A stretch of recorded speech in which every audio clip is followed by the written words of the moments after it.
Good morning, students. Students, chapter 10, chapter name Training in Sports, topic Speed. Subtopic Definition of Speed, Types of Speed. Student सबसे first हम बात करते हैं speed की। Speed speed plays a vital role almost in every game and sports. Students जो speed है वो हर एक गेम के लिए ज़रूरी है और स्पीड के बिना कोई भी गेम पॉसिबल नहीं है। The following definition can be helpful in understanding the clear cut meaning of speed. कुछ डेफिनेशन है स्टूडेंट्स, इनके थ्रू हम जो स्पीड की स्पीड क्लियर कर सकते हैं। Speed as the capacity of an individual to perform uh, successive movement of the same pattern at a fast rate. Second definition है students, speed as the rate at which a person can be propel his body or parts of his body. Students जो speed है, speed क्या है कि एक ही moment में जो है आप आदमी मैक्सिमम जो डिस्टेंस कितना कवर कर सकता है कम से कम टाइम में तय की गई दूरी को हम स्पीड बोलते हैं। स्टूडेंट्स जो हमारी इस दूरी है वो हम कितने मिनिमम टाइम में कितना जल्दी उसको कवर कर सकते हैं, डिस्टेंस को कवर कर सकते हैं, वो स्पीड है।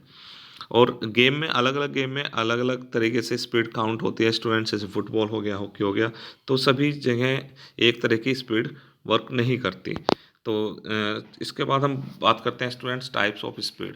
तो टाइप्स ऑफ स्पीड है, जो सबसे फर्स्ट स्पीड का टाइप्स है रिएक्शन एबिलिटी। रिएक्शन एबिलिटी क्या है students? Reaction ability is the ability to react effectively and quickly to any action और सिग्नल।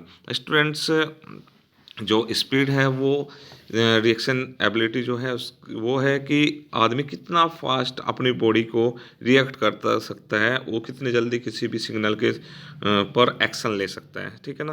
तो reaction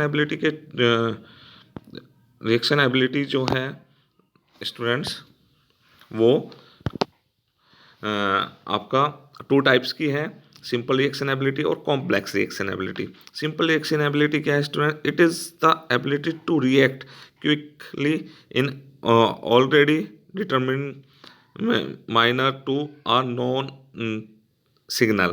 For example, the reaction of the race in the start of sprint race has already known the race. Students simple reaction ability में जो है हमें पहले से ही signal का पता होता है कि हमें क्या कमांड मिलने वाली है। जैसे कि रेस स्टार्ट करते हैं, उसमें on your mark set go, तो हमें पता है कि इसके बाद ये कमांड मिलनी है, इसके बाद ये कमांड मिलनी है, तो हमें पहले से ही सिग्नल का पता होने के कारण जो है हमारी बॉडी उसके अकॉर्डिंग रिएक्ट थोड़ा फास्ट करती है। सेकंड है complex reaction ability. Complex reaction ability है जिसमें हमें सिग्नल का पता नहीं होता, जिसमें किसी भी तरह का सिग्नल का पता नहीं होता कि हमें क्या वर्क करना है, अपनी बॉडी की कौन सी मूवमेंट करानी है, किस चीज़ पर हमें रिएक्शन करना है। तो उसके जैसे कि फॉर एग्जांपल अगर हम बात करें क्रिकेट में बॉलर कौन सी बॉलिंग डालेगा उसका हमें पहले से नहीं पता होता। तो जैसी बॉल आती है उसके अकॉर्डिंग ही जो बैट्समैन है वो रिएक्शन करता है, अपनी बॉडी को रिएक्ट करता है, तो होता है complex reaction ability. Second types है students acceleration ability. Acceleration ability क्या है? It is the ability to achieve maximum speed for a sustain position और फॉर लो स्पीड स्टेट, ठीक है ना स्टूडेंट्स। एक्सेलरेशन क्या है कि एक्सेलरेशन की जो मैक्सिमम स्पीड कितने कम टाइम में कोई भी स्पोर्ट्स पर्सन अपनी जो मैक्सिमम स्पीड है उसको अचीव करता है, ठीक है ना। Generally sprinter achieve the maximum speed after approximately 6 second. जो स्प्रिंटर होते हैं जो 100 मीटर दौड़ते हैं, जैसे कि उसेन बोल्ट फॉर एग्जांपल आपका वर्ल्ड रिकॉर्ड है जिसका, तो वो अपनी जो मैक्सिमम स्पीड को अचीव कर लेता है वो 6 सेकेंड में अचीव कर लेता है, ठीक है ना। जो फुटबॉलर होते हैं, हॉकी, जिम्नास्टिक, स्प्रिंट रेस, ये सिचुएशन को देख के तुरंत जो अपनी बॉडी का रिएक्ट करते हैं, जो एक्सेलरेट करते हैं, तो उसको हम एक्सेलरेशन एबिलिटी बोलते हैं। नेक्स्ट है movement speed. It is the ability to do a movement in a minimum time. जो हमारी बॉडी की मूवमेंट है वो कितना जल्दी, कम से कम टाइम में कितना जल्दी मूवमेंट कर सकते हैं। It is depend upon technique, explosive strength, flexibility and coordinative ability. ये इन सब पे डिपेंड करता है कि बॉडी के अंदर फ्लेक्सिबिलिटी कितनी है, कोऑर्डिनेटिव एबिलिटी कितनी है, माइंड का और बॉडी का कोऑर्डिनेशन कितना है, टेक्निक कैसी है, अच्छी है कैसी है, एक्सप्लोसिव स्ट्रेंथ उसके अंदर कितनी है। तो इन सब पर डिपेंड करता है। जैसे कि फॉर एग्जांपल अगर हम बात करते हैं कौन कौन से गेम में मूवमेंट ऑफ स्पीड का वर्क होता है, boxing, wrestling, throwing, jumping, gymnastic, ठीक है ना, स्विमिंग, स्प्रिंट, स्टार्ट, तो इनमें सब में मूवमेंट एबिलिटी का, मूवमेंट ऑफ स्पीड का यूज होता है, ठीक है ना। नेक्स्ट है locomotor ability. It is the ability to maintain maximum speed for maximum time और डिस्टेंस।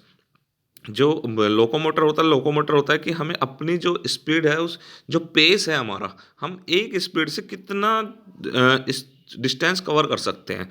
अपनी जो मैक्सिमम स्पीड है उसको, मैक्सिमम डिस्टेंस हमारा कितना डिस्टेंस तक हम उसको एक स्पीड, जैसे कि अगर हम फॉर एग्जांपल गाड़ी का लें कि 40 की स्पीड पर हम कितनी दूर उसको ले जा रहे हैं, मैक्सिमम डिस्टेंस तक कितना ले जा रहे हैं, 20 की स्पीड पर कितना ले जा रहे हैं। जो बॉडी की स्पीड है कि हम अगर 20 की स्पीड पर दौड़ रहे हैं तो उसे मैक्सिमम डिस्टेंस तक कहाँ तक हम उसको मेंटेन कर सकते हैं, वो होता है लोकोमोटर एबिलिटी। नेक्स्ट है speed endurance. Speed endurance is the ability to perform movement with high speed under condition of fatigue. हमारी जो मोमेंट है, जो परफॉर्मेंस है, वो कितना हाई स्पीड के साथ कितना डिस्टेंस कवर कर सकता है, थकने के बाद भी हम कितना ज़्यादा दूर तक दौड़ सकते हैं मैक्सिमम स्पीड से, वह है हमारी स्पीड एंड्योरेंस। क्योंकि थकान की स्थिति में की गई दूरी हमारी एंड्योरेंस है, ठीक है ना। तो ये स्टूडेंट्स इसके कुछ टाइप्स थे, ठीक है ना। तो स्पीड के ये हमें नोटबुक में भी नोट करने हैं। कौन कौन से टाइप मैंने आपको कराए हैं। रिएक्शन एबिलिटी के 2 टाइप्स है, simple reaction ability, complex reaction ability. इसके बाद acceleration ability, moment speed, locomotor ability और स्पीड एंड्योरेंस। 5 टाइप दिए हुए हैं स्पीड के। इसके बाद नेक्स्ट टॉपिक में हम बात करेंगे method to develop speed. Speed को डेवलप करने के कौन से मेथड है। Okay students, thank you students.